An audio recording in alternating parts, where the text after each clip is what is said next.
Hola,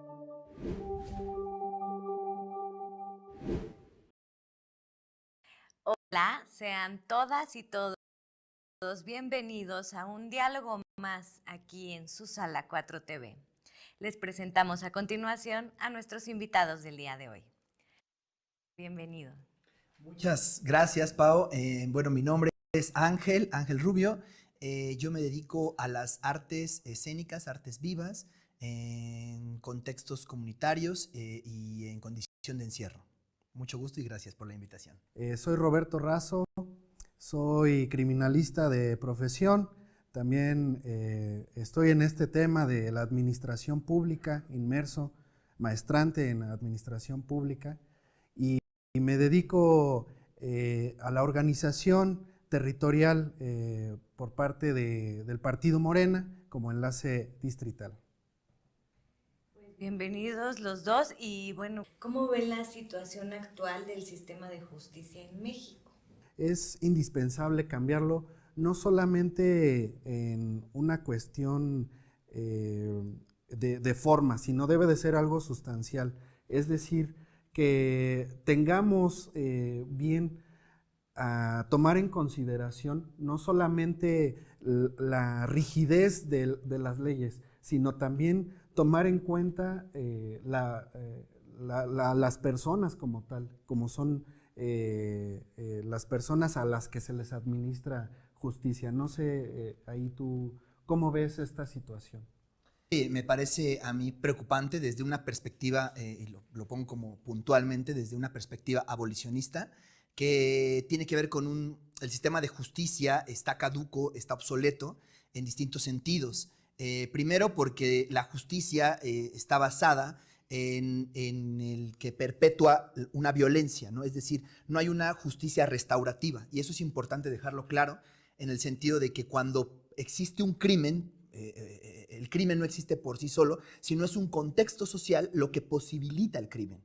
En ese sentido, es importante reconocer que la justicia mexicana no está pensada para quien recibe el ejercicio de la violencia por el crimen, sino que más bien es un sistema punitivo.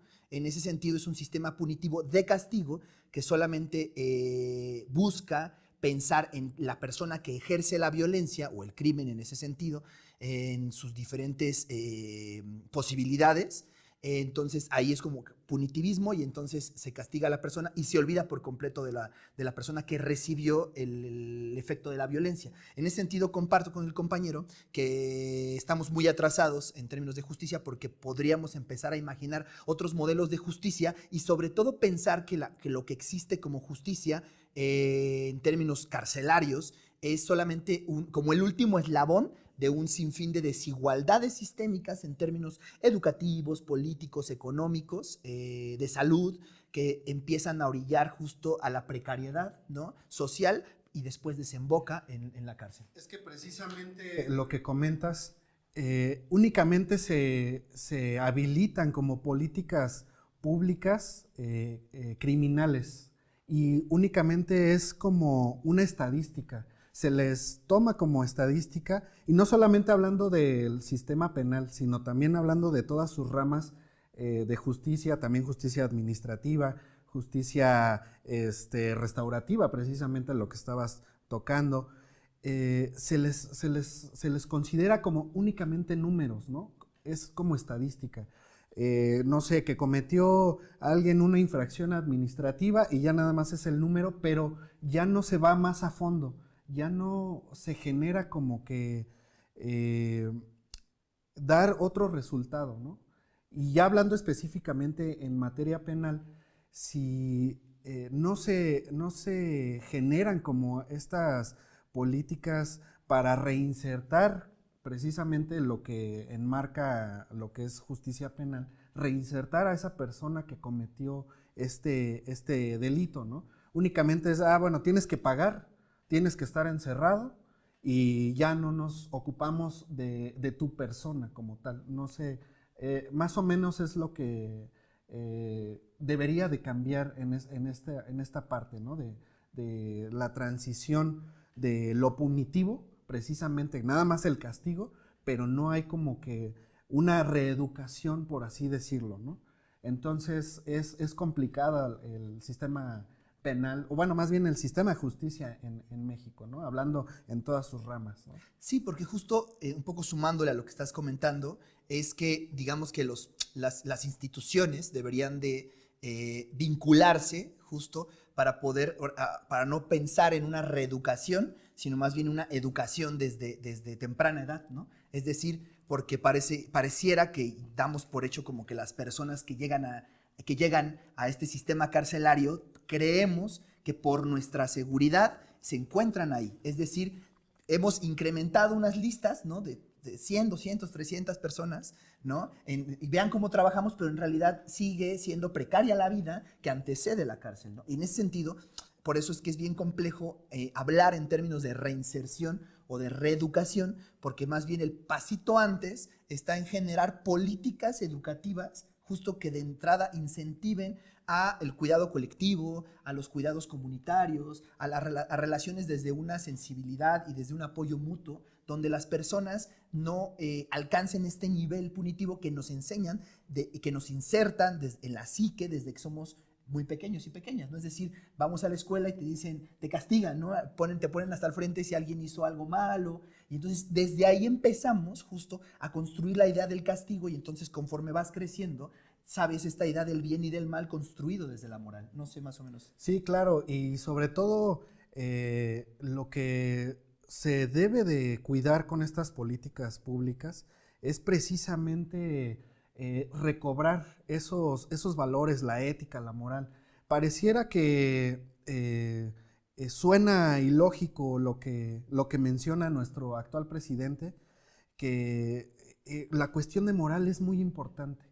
No estamos hablando precisamente a hacer o valorizar precariamente, sino que más bien prevengamos desde nuestro núcleo primigenio, que es la familia, y para que no se susciten este tipo de actos, ¿no? Pero ya presentándose el problema, también se tiene que tener una estrategia muy similar para administrar, procurar la justicia en México, ¿no? Muchas gracias por ponernos ambos en contexto de cómo funcionamos y pensar juntos un futuro mejor. Vamos a una pausa. Muchas gracias. Esto es la Sala 4 TV.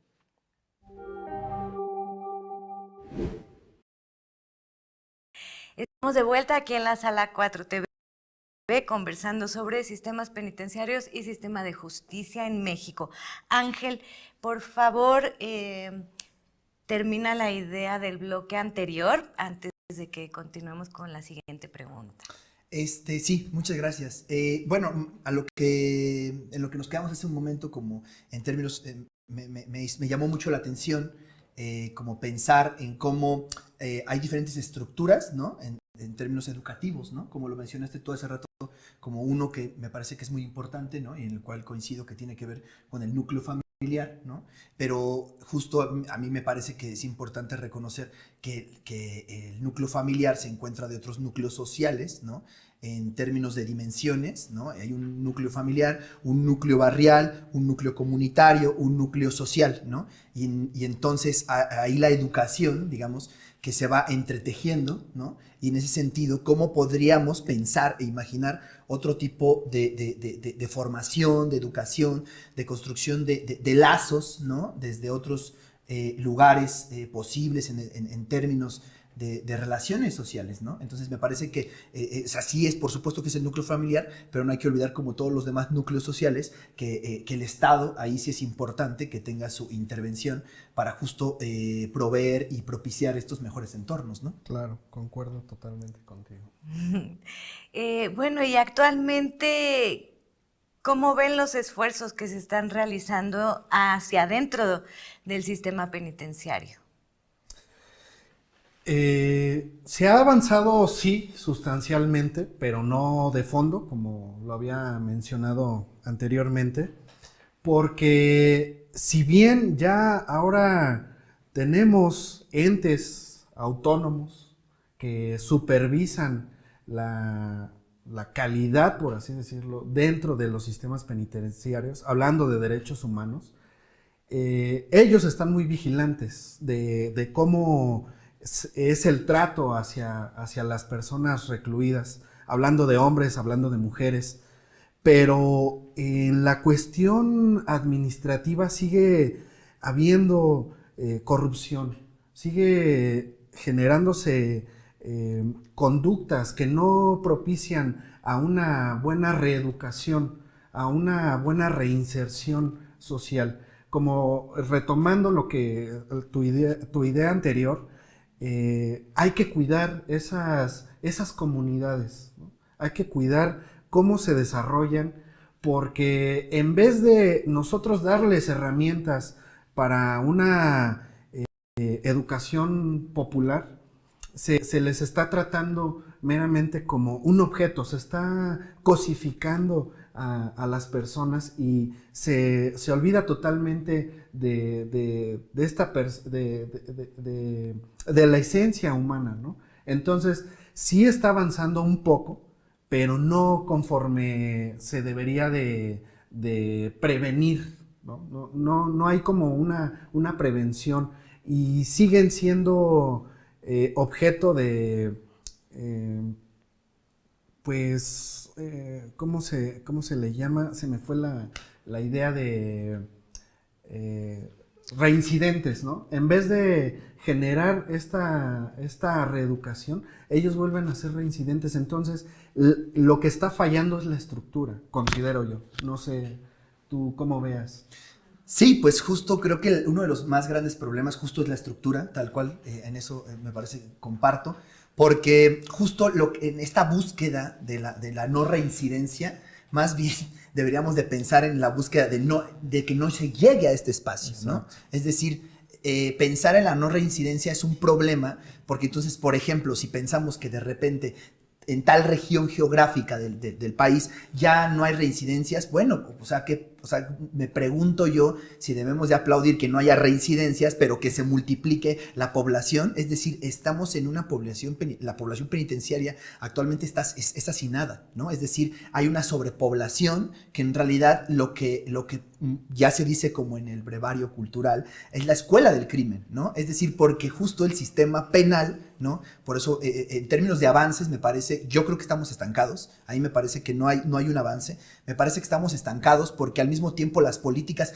culturales dentro de los mismos penales deberían de fortalecerse, ¿no? Es decir, fortalecemos esto y también al mismo tiempo, como lo decía en el bloque anterior, en términos estructurales, pero en términos ya muy sobre el sistema de justicia que ya existe, ahí sí me parece importante que tenemos que fortalecer procesos culturales, procesos educativos, para que justo se generen mejores lazos. Porque entonces, si tú llegas a este espacio, y nada que no sepamos todo mundo, llegas a este espacio de manera injusta y eras una persona tranquila, llevas una persona tranquila y llegas a una escuela del crimen, evidentemente hay un esquema de corrupción en términos de biopolítica, que las personas van generando los mismos procesos e identificando los mismos patrones de conducta de las demás personas y se multiplica, ¿no? Y entonces se va multiplicando y entonces evidentemente nunca va a haber un proceso ni de reinserción ni de justicia porque las personas que no la debían ni la temían están ahí, ¿no? Claro. Entonces, estas políticas públicas que se aplican, sí, afuera, en nuestra sociedad en general, deberían de ser también un modelo dentro de un sistema penitenciario. Es decir, que utilicemos la educación popular, la inserción a través de la cultura, generar estas políticas con este objetivo, que ellos estén ocupados dentro de esta parte. Sí, yo creo que hay que ser muy cuidadosos. Es decir, yo como esta perspectiva abolicionista, evidentemente yo no deseo que existan cárceles, ¿no? Pero para que no existan también hay que reconocer que hay que tejer un proceso, ¿no? Es decir, un proceso en términos estructurales, educativos, políticos, económicos, de vivienda, donde las personas tengan una vivienda digna, tengan un salario digno, la educación sea de calidad y tengas y el sector salud se encuentre impecable para que cualquier problema que tengas puedas ir ahí y que no, porque las historias hay muchas en el sentido de que muchas personas de repente alguien se les enfermó y estas historias abundan y tuvieron que ir a algún lugar y romper las reglas sociales, y entonces terminan ahí o por azares del destino. Y entonces, si evitamos eso, ¿no? Pues por supuesto que sí, pero mientras vamos construyendo este proceso, me parece que sí es importante lo que dices. Es decir, para construir un sistema de justicia que sea muy local, es decir, en tu barrio, en tu comunidad, si alguien hace algo, en otros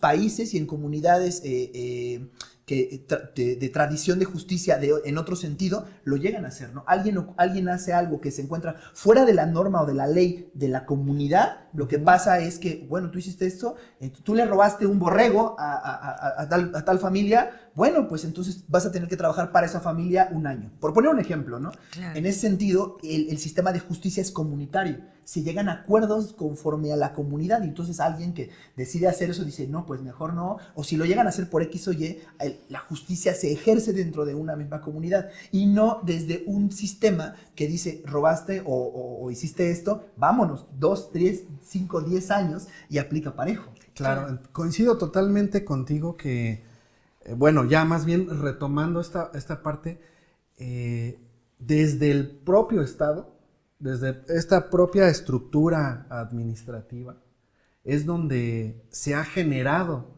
o se ha orillado a que tengamos una sobresaturación en la población penitenciaria, ¿no? Es decir, perdón. No, adelante. Es decir que si se generaran políticas públicas con educación comunitaria desde un Estado, habría prevención para no tener sobresaturación, ¿no? Pero bueno, no hablando solamente de la sobresaturación, más bien que no se cometan delitos, ¿no? Claro. Entonces, sí es como que el responsable es este ente, ¿no? Que no podemos ver, pero que sí tiene manejos por parte de una persona o de varias personas que son nuestros gobernantes, ¿no? Entonces, más bien, apostemos a cambiar desde el Estado, pero sí ya tenemos este problema, ¿no? Que son el índice delictivo, pero tratar de generar estas mismas políticas dentro de los sistemas penitenciarios, ¿no? Para claro. Más bien ya prevenir que tengamos la continuidad de estos delitos. Claro, sí, yo fíjate que sí diría que sí tiene nombre y apellido, y bueno, y culpables, ¿no? En regímenes anteriores y tal, pero vamos a otra pausa y regresando vamos a esto que están planteando de sistemas de justicia alternativa. Perfecto. ¿Les parece bien? Sí. Vamos a una pausa y ahorita regresamos.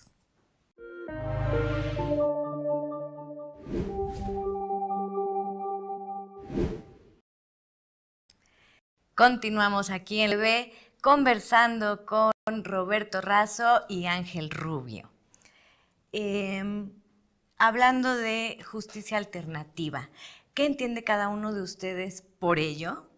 ¿Y cuáles serían las propuestas de justicia alternativa para el sistema penal de este país? Perfecto. Adelante, Roberto. Gracias, Pau.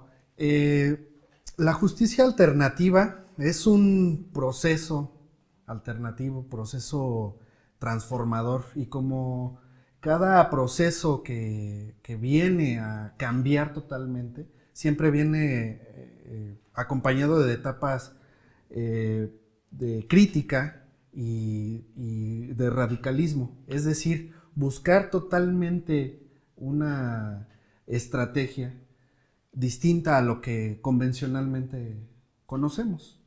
Retomando lo que mencionabas hace un rato, esta parte de la justicia comunitaria es lo que considero que ya estaba instaurado anteriormente, en etapas anteriores, pero que es más efectivo, porque ahí no solamente tienes la observación de la comunidad, sino más bien estás observado desde esta perspectiva de que tú estás cometiendo algo que no nos beneficia en nuestra comunidad. Entonces, en vez de excluirte, en vez de recluirte, nosotros te vamos a ayudar a que ya no vuelvas a cometer estas actividades, ¿no? Eso es lo que yo considero como justicia alternativa.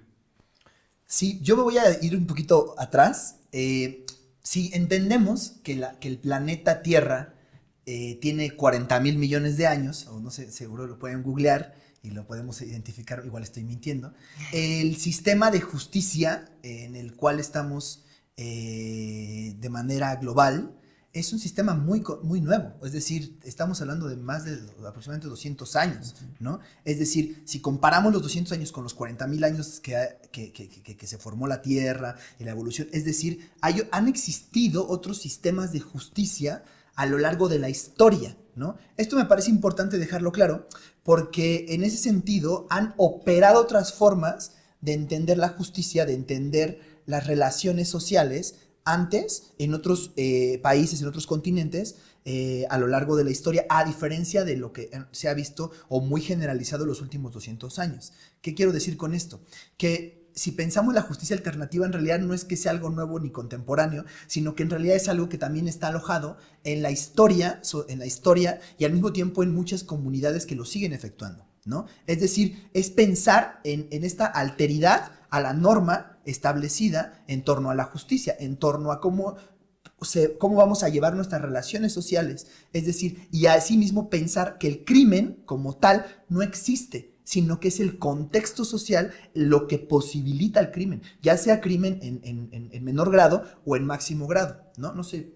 Sí, más o menos, ahorita con esto que comentas, se me viene a la mente, más bien apostarle a la prevención. En vez de tener un sistema alternativo de justicia, llámese penal, administrativo, fiscal, más bien apostarle a la prevención. ¿Y cómo le vamos a apostar a la prevención? Generando estas actividades, llevando a las comunidades arte, cultura, educación, acercar lo que el propio sistema neoliberal alejó, ¿no? de las comunidades. Ya no les interesaba que la gente estuviera inmersa en lo público, ¿no? Es de que hay un problema de inseguridad, ¿cuál es la solución? Enciérrate en tu casa. Y ahí ya no estás generando estos vínculos, ya no estás generando como este tejido social con tu vecino, con el de enfrente, con el de otra colonia. Se está dejando de lado esta parte sustancial, y considero yo más bien que hay que apostarle a eso, ¿no? A generar estos procesos, generar estos procesos de reinserción, sí, social, pero con esta perspectiva, ¿no? de reencontrarnos en las comunidades. Pero, por ejemplo, o sea, una vez que ya me encanta la prevención, yo también soy de la cultura de la prevención, pero ya una vez que el crimen está cometido, ¿cómo haces un mecanismo de justicia alternativa eficaz? ¿Cuáles serían nuestras opciones? Es que, como lo decía hace un momento, el crimen como tal en realidad no existe. Es decir, el contexto social es el que posibilita el crimen. ¿Qué quiero decir con esto? Primero hay que irnos un poquito atrás de por qué entendamos la palabra. A veces es bueno desmenuzar las palabras. El sistema penitenciario, es decir, viene la palabra penitenciaría, que tiene que ver con la pena, ¿no? Y la penitencia, ¿no? Ojo ahí, porque entonces está vinculado directamente a que tienes que tener una penitencia.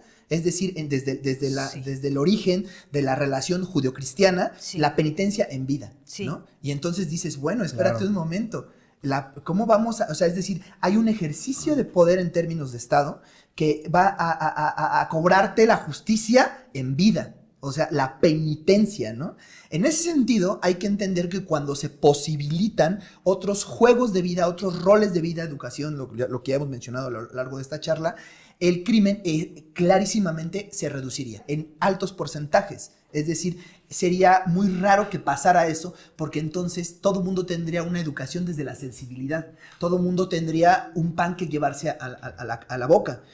No obligarías a elegir entre el dinero para el pasaje de tu transporte a el taco. Y entonces ahí se van posibilitando otras reglas en las cuales evidentemente llegas a delinquir. Por eso no existe, la delincuencia no existe como si fuera algo que emerge de la nada, sino que es un proceso. Lo mismo pasa con las personas que ejercen el acto. Puede ser tú, puede ser cualquiera de nosotros. Todo el mundo tenemos un amigo conocido que llegó a un lugar así, en el sentido, bueno, lo digo para las personas que somos clase baja, ¿no? Todo el mundo tenemos a personas conocidas. ¿Pero por qué? Porque justo funciona para precarizar la vida, y entonces como te precariza, no llegas a esos lugares. No sé si más o menos me Sí, explico. sí, claro, sí, te explicas totalmente. Retomando esta pregunta, ¿qué sería un sistema alternativo, ¿no?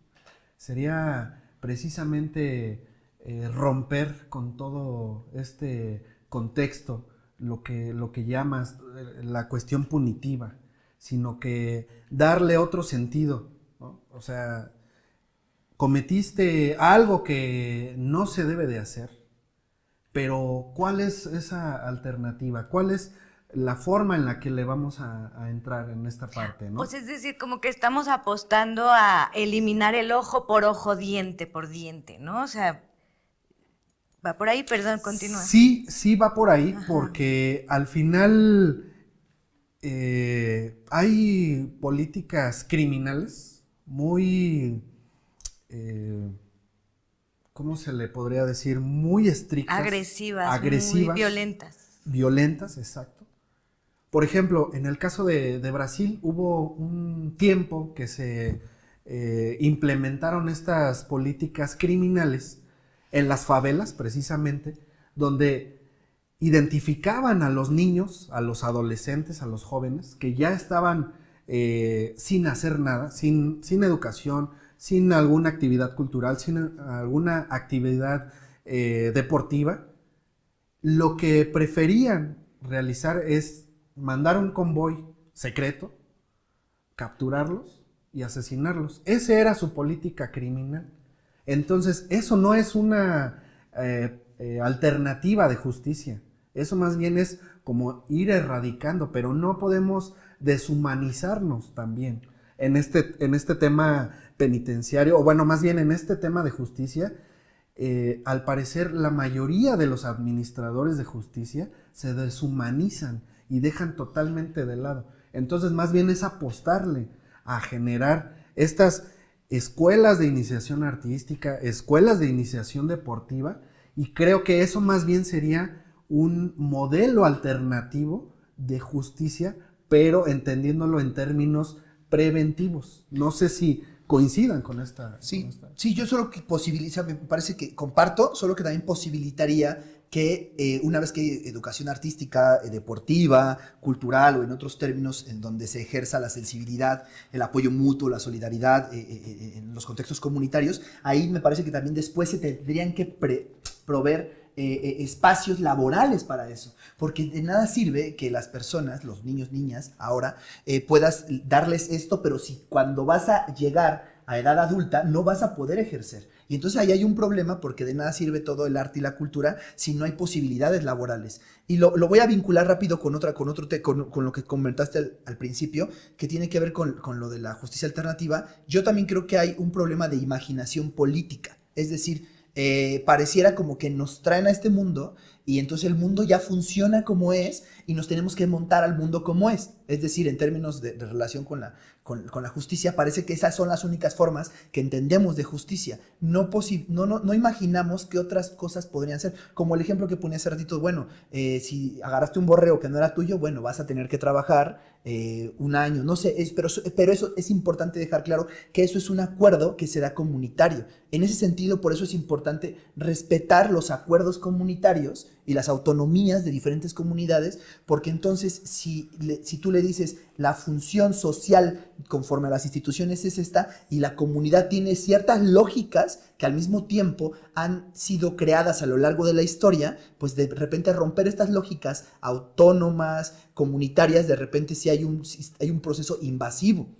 Por eso es importante que cuando hablamos de abolicionismo, y una de las preguntas que siempre hacen es, bueno, ¿quieres eliminar las cárceles? Pero ¿qué hacemos? La pregunta siempre es, ¿no? ¿Qué tiene que ver? ¿Qué hacemos con los que sí delincan o profundizan? ¿Qué hacemos con los violadores y los asesinos, no?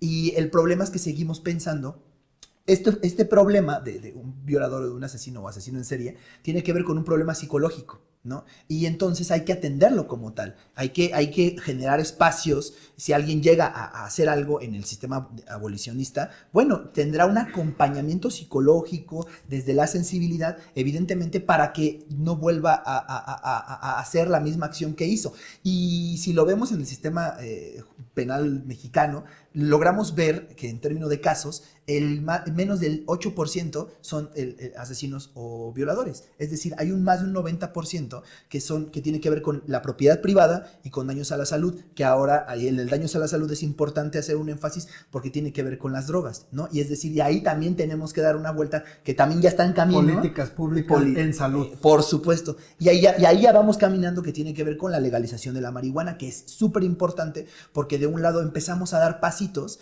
de que entonces si alguien va consumiendo marihuana porque es su vida y porque así lo quiere, no tiene que criminalizarlo. El problema es que estas políticas punitivas criminalizan ciertas prácticas que en realidad son actos que tú haces. Así, pues, si tú fumas o no fumas, o lo que tú hagas tiene que ver con tu cuerpo, con lo que tú haces, y no con el daño que puedas hacerle a la sociedad o a tu comunidad. No sé si más o menos. Sí, por supuesto. Qué complejidad, y sin duda algo de lo que toda la sociedad tenemos que hacernos responsables, empezar a pensar, porque nosotros fuimos, bueno, no nosotros, ¿verdad? El Estado, en su caso tal, son los que generan ese tipo de conducta, según entiendo lo que están comentando, y luego se lavan las manos, ¿no? Entonces, bueno, tenemos que ir a otra pausita y regresamos contigo, perfecto. Roberto. Esto es la Sala 4TV.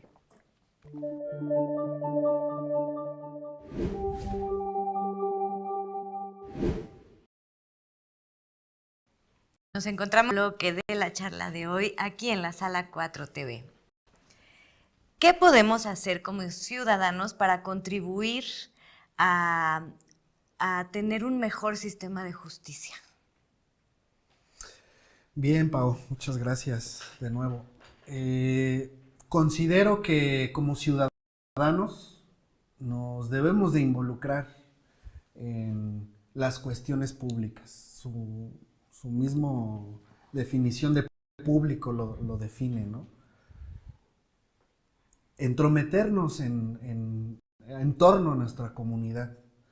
Considero yo que si nosotros nos apropiamos de los espacios públicos, que volvamos a salir a las calles, generemos esta empatía con nuestros vecinos, estaremos aportando mucho más que lo que se aporta en un sistema cuadrado, sistema que pues no hay marcha, o más bien retomando lo del bloque anterior que comentabas, yo más bien diría como que improvisa el Estado, ¿no?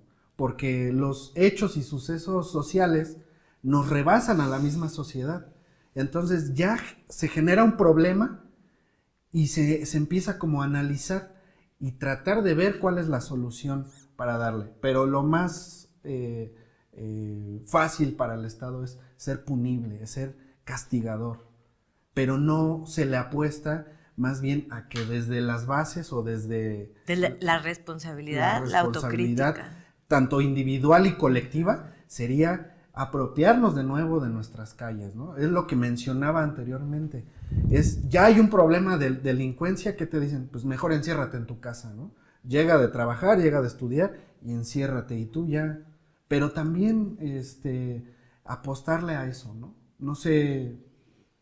Sí. A mí me parece que lo que falta es imaginación en muchos términos. Sobre todo, comparto que creo que debe de haber una participación social y una participación política, ¿no? Entenderla, desmenuzar la idea de la política como nos la han enseñado, que pareciera que solamente unas personas que están allá arriba toman decisiones por nosotros en esta llamada democracia representativa, ¿no? Que ahí medianamente está difuminándose a una democracia participativa, ¿no? Pero la idea es más bien generar procesos de participación ciudadana, política, ¿no? en torno a las comunidades, ¿no? O sea, sobre todo me parece que si pensamos en el ejercicio de la participación política, es la acción por el bien vivir, por la vida digna. Y en ese sentido, evidentemente yo, junto con mis vecinas y vecinos, quiero una fachada que nos represente, quiero que esto esté barrido, limpio. Entonces, ¿cómo nos organizamos para poder, sobre todo también el ejercicio de la participación política tiene que ver también con la exigencia a las personas que actualmente en el sistema en el que nos encontramos, el exigir las mejoras para la comunidad y que no sea alguien que se supone que nos está representando en el barrio o en la colonia y en realidad viene de otro barrio, de otra colonia y evidentemente no reconoce ni conoce los problemas que se suscitan en una comunidad, ¿no? Es decir, como cuando vienen y te ponen un bache porque a alguien se le ocurrió que era más importante ponerte un bache o la mejora de tu calle y dices, no necesitamos esto,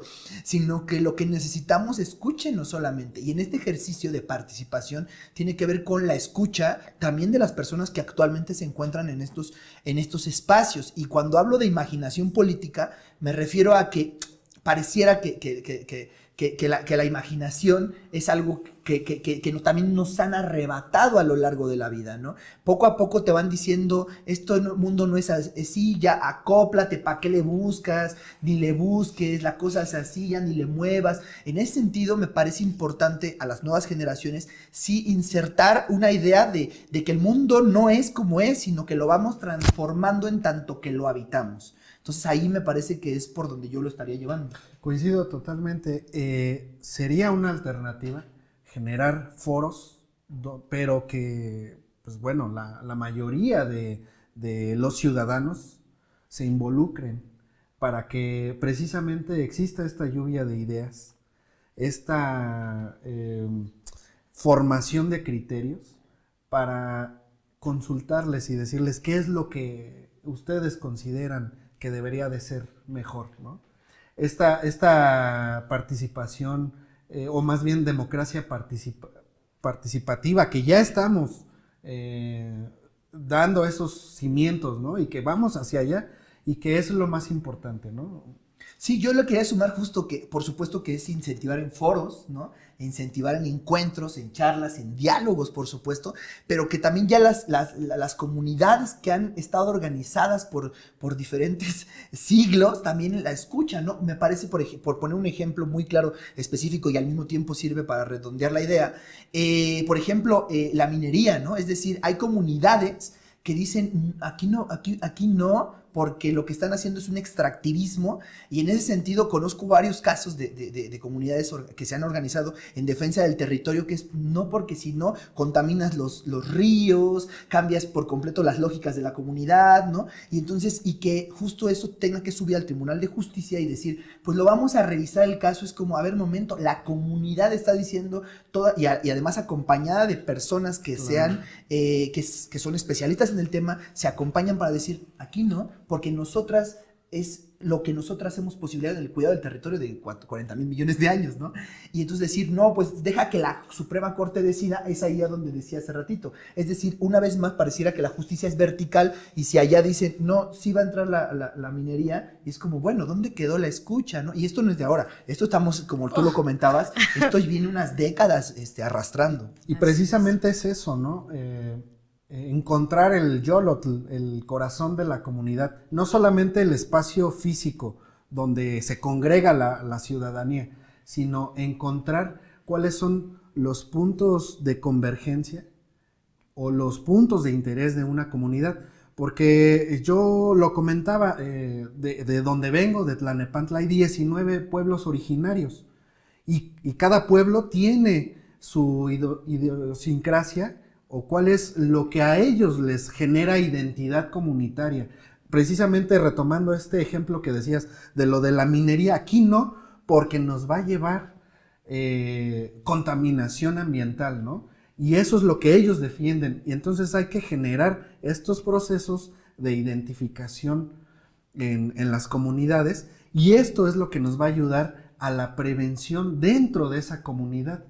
Y precisamente, pues, tomando, pues, muchos aspectos, ¿no? Lo que ya hemos venido comentando, culturales, artísticos, etcétera, ¿no? Sí. O este tema ya muy en específico, ¿no? Algo muy técnico, la minería, ¿no? O sea, Claro, y no solamente es, o sea, me parece que este caso, y qué bueno que ahora comentas sobre los 19 pueblos originarios, porque no es un aquí no, sino es un ya no. Es decir, el planeta Tierra, el único en el donde vivimos, hay cosas que son naturales y hay cosas que son impuestas. Es decir, lo natural es nacer y morir, ¿no? De ahí en fuera, todo son unas construcciones sociales, como la cárcel, como el sistema punitivo. En ese sentido, pensar en ya no tiene que ver, la justicia tendría que ver por el bien común de la comunidad, pero también por el bien, como lo comentabas tú, de la tierra. Es decir, ya no más minería, ¿no? Es decir, pensar la justicia como en otros países que existe, también la madre tierra tiene también sus derechos, ¿no?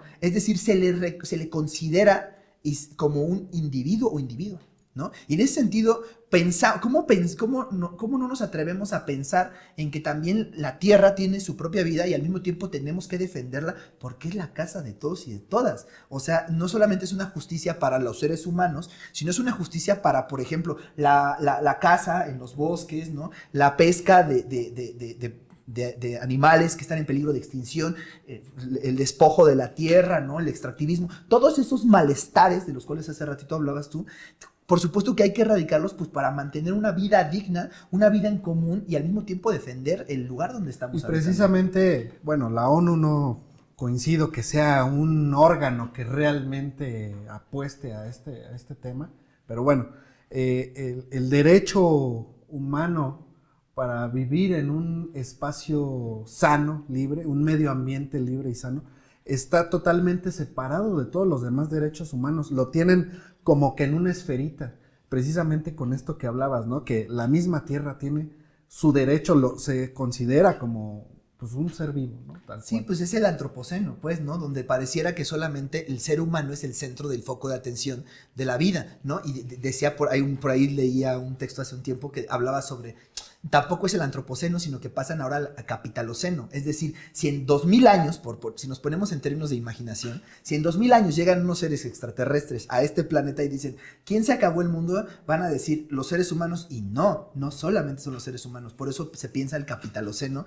en el sentido de que más bien es el capital y la acumulación de dinero en manos de unos cuantos para que generar una pobreza igualitaria en todos. Es decir, los índices de crecimiento de los ricos son exponenciales y los pobres, por eso dicen, no, hemos subido tanto el salario mínimo o ya subimos un poquito, pues se sube así, pero no es la misma dimensión en la que las personas que se encuentran en el poder, en términos políticos y económicos, que eso es importante dejarlo, son quienes están reconociendo y haciendo estas acciones para que la tierra ya nos quede menos vida. Pues ha sido nos tenemos que ir, pero ha sido una gran charla. La tierra no es del hombre y eso hay que tenerlo muy en cuenta. Y me encanta que lleguemos a estas conclusiones tan universales, más allá de lo humano, como dices, ¿no? Así que bueno, pues gracias por estar aquí, cuando gusten volver. Y recuerden que si quieren venir a charlar con nosotros, escriban a la4tvmorena@gmail.com y no se pierdan nuestras transmisiones diarias a las 12 del día y a las 8 de la noche. Esto fue la Sala 4TV. Gracias.